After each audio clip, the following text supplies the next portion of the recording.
The dog is still nonplussed that he can't just walk across it.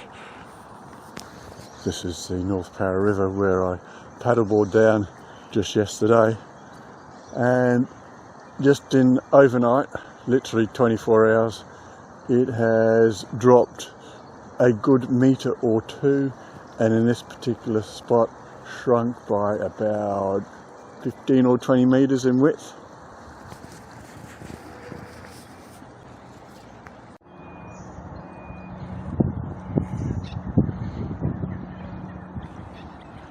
I was paddling down there yesterday. It's dropped substantially. We'll go for a walk up to the Eastick flood retention dam to see if it's still coming over. And this is what becomes a problem for kayakers, canoers and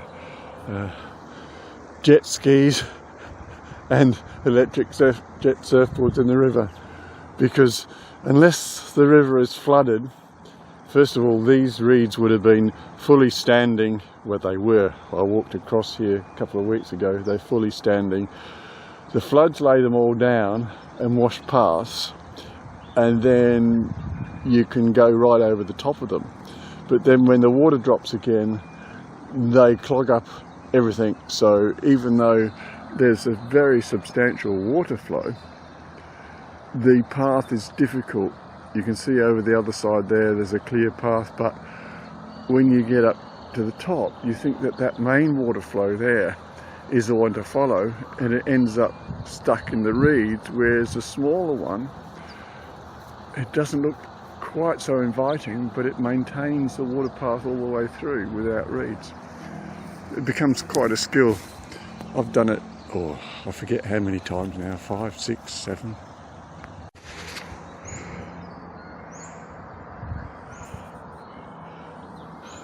Just quite a nice patch here.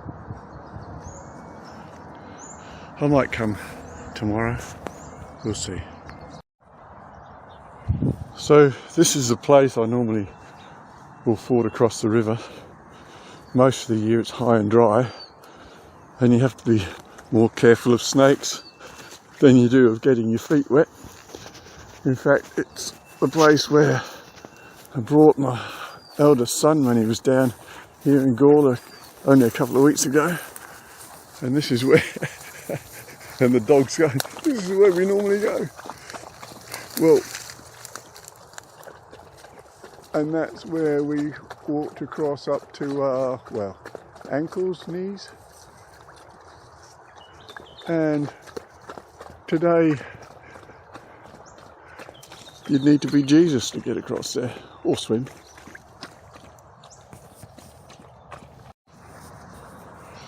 There is always a permanent pool of water here, come hell or high water, and regardless of how many years drought, there's always a pool here, and it's usually quite fresh.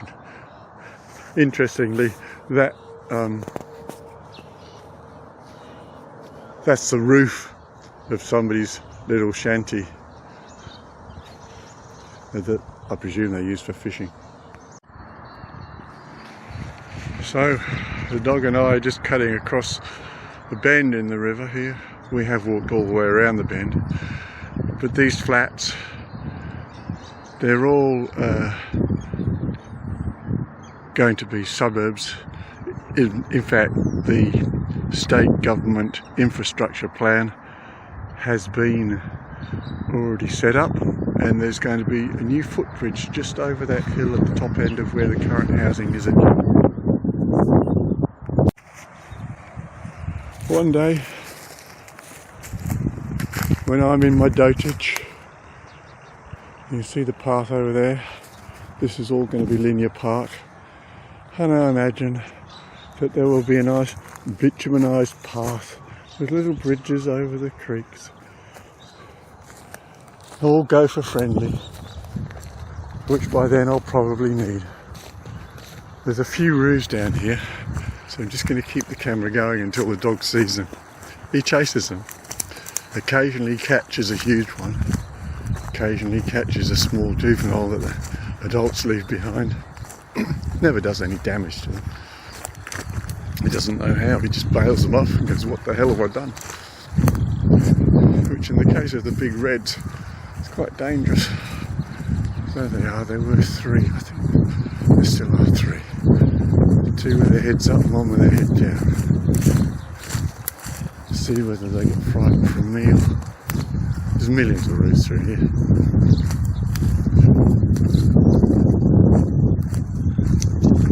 I won't show it out to him. It's amazing how a dog's eyes. Oh, there's another, that's quite a big one there. Might even have a joey in its pouch.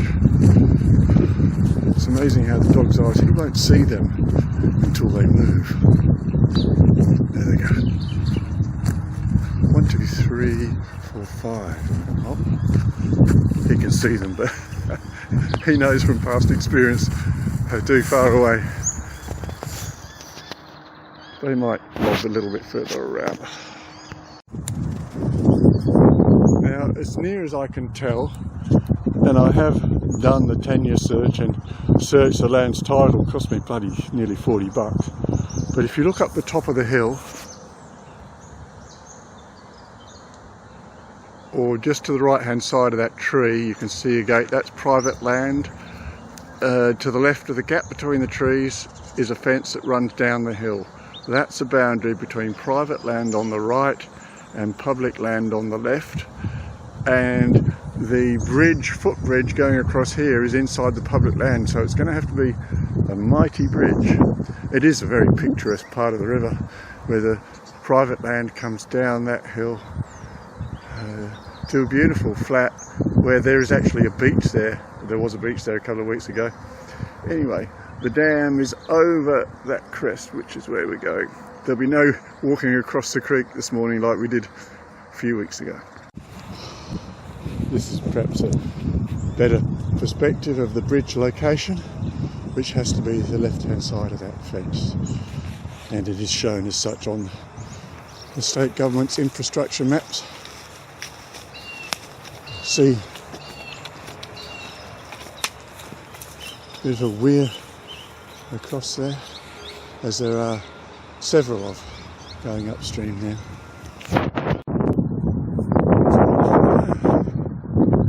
Quite beautiful through here now to see the little rapids. I have done all this. I did it with Nicholas when he was about 8 years old. So that would have been in 2004. Picturesque too. I half expected it to be raining, but it's not. It's quite beautiful. I wish the river was still as high as it was yesterday, but it's not.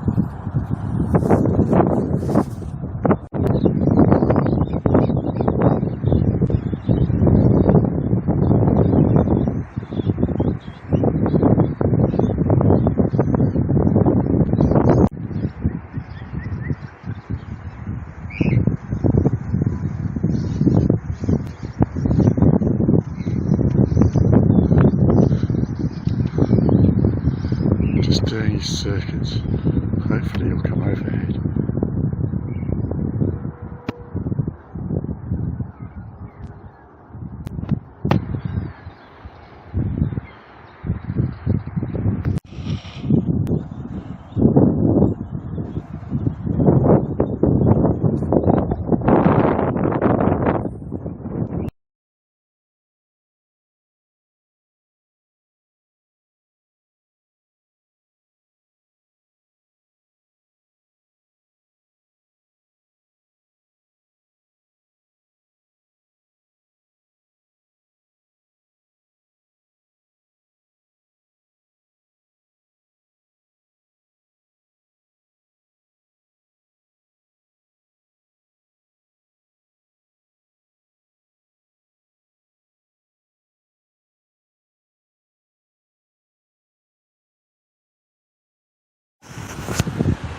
Well, here is the old water measuring flow measurer, which is not another couple of corners up to the Bruce Eastick Dam.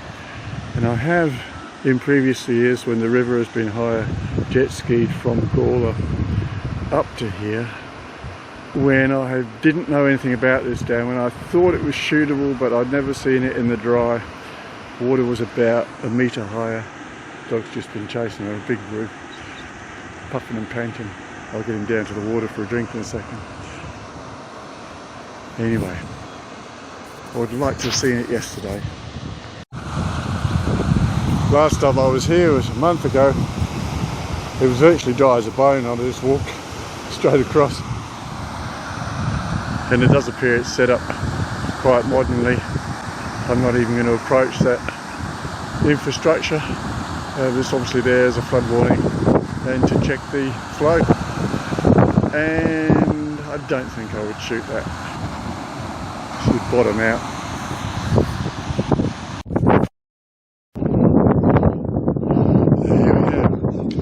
Eastick retention dam. There doesn't seem to be anybody around.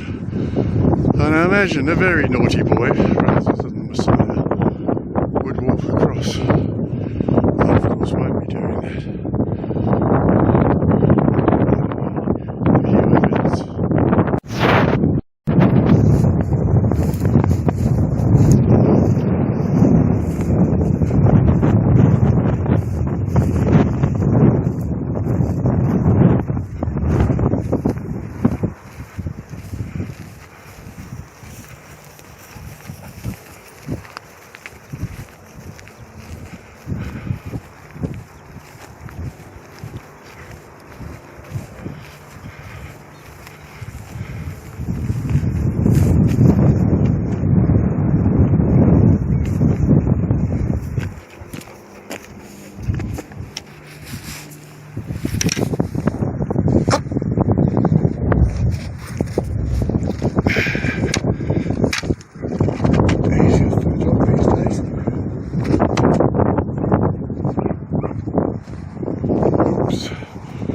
Over there, dog shouting at me.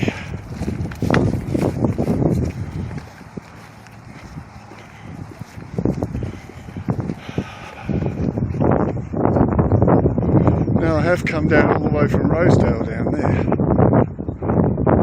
I can't remember if the dam was here or not, and we had to get out and walk around. But looks like we have to go around, dog.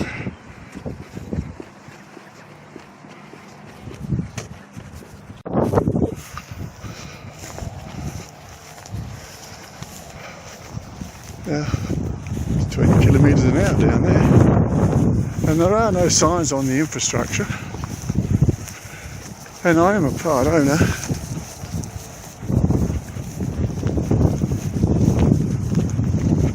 And I do want to. And so I shall go across, and if I'm breaching any rule, I shall have to beg forgiveness.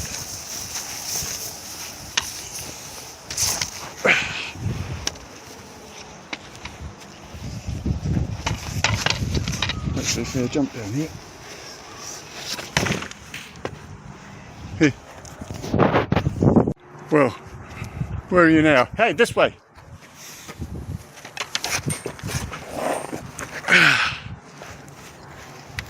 Come on.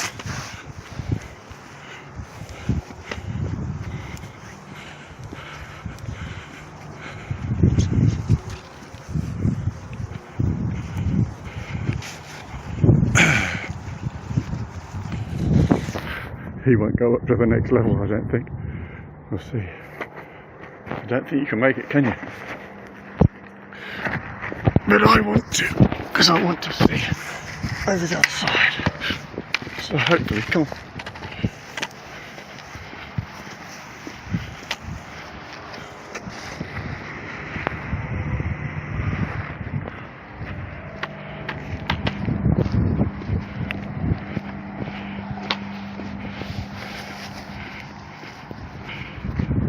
Hey, come on.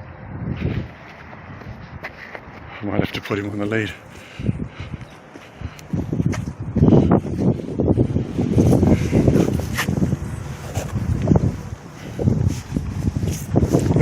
Hey! We're going this way. Come on. See whether he'll follow. Good dog.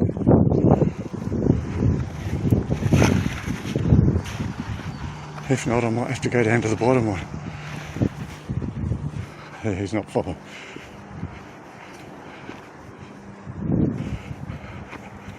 Oh well.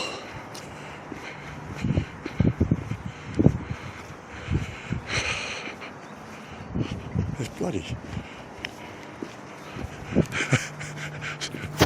Some people might say the dog's more sensible than I am. If I crossed across it, I would just be going down along the other side. So, due to the dog, we're going to have to go back this side. I do get excited by small things. That first raptor bird of prey we saw was not a wedge-tailed eagle, but this one is. It used to come to roost. The dog saw it and was frightened. He's come to roost over in that far tree. So, let's see him at the top. Hopefully he'll take off again without being frightened. I don't know about you, but when I'm walking, I'm always looking to get my bearings, which is not really hard here. The river's one way, Hewitt's there. But then, when you see outer harbour,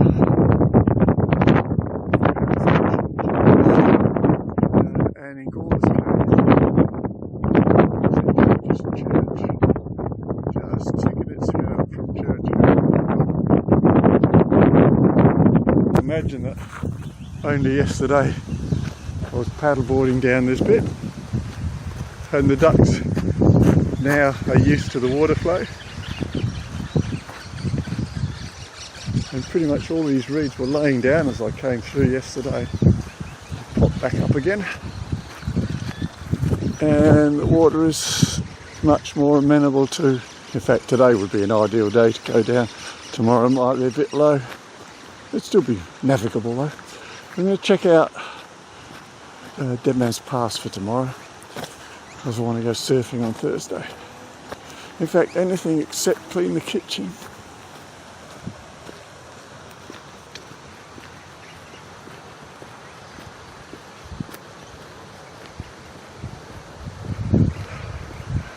I feel a bit guilty because I did chicken out a lot yesterday and didn't do the stand-up thing. Just laid down where it was at too much risk.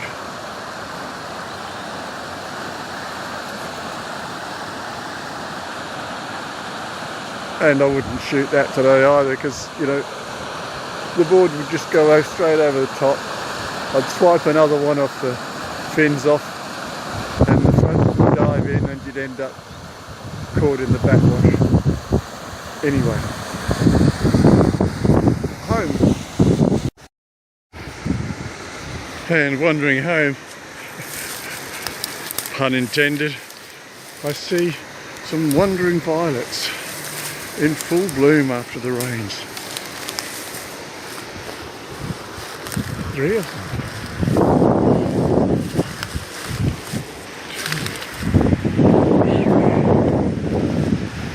Always remind me of my late wife. She used to love these.